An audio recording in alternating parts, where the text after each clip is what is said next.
One of the biggest reasons coaches struggle to scale is because they think growth means doing more work. It means more clients, more offers, more calls, and more content. But here's the truth. If your business isn't structured to scale, then more just means more stress, more hours, and more problems. Because scaling isn't about doing more. It's about doing it differently, refining things. So in this video, I'm going to break down the 3 biggest mistakes online business owners make when they're trying to scale and what to do instead so that your business actually grows in a way that feels sustainable and profitable. The first mistake, and I see this often, is we tend to add more offers instead of simplifying things. And I see this all of the time. Online business owners hit a ceiling, and their first instinct in that moment is to create more programs, different programs, more products, more services. The logic kind of makes sense because if one offer is making money, then wouldn't more offers make more money? But here's actually what happens. They spread themselves thin, they dilute the messaging, and they confuse the audience and create way more work for themselves. So instead of optimizing one great offer that scales, you end up juggling multiple half-built offers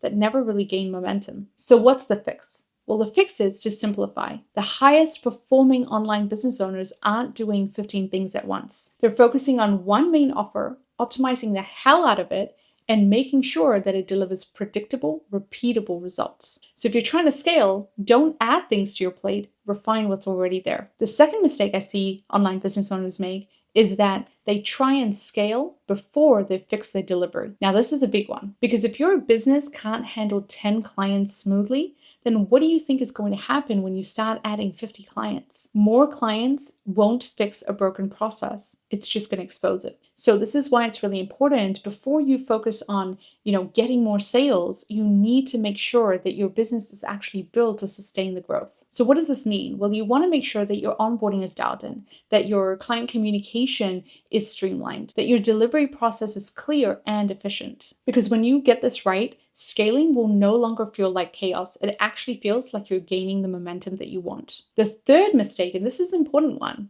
is I see people getting stuck in coach or consultation mode rather than stepping into the CEO role. And this right here is what separates struggling online business coaches and consultants from the ones who scale past 30K plus months. They stop thinking like a coach or a mentor or a consultant, and they start thinking like a true business owner. Because if you're still spending all of your time on delivery, admin work, client check-ins, all of the back-end work, then you'll always be stuck in the daily grind. Because here's the reality of that.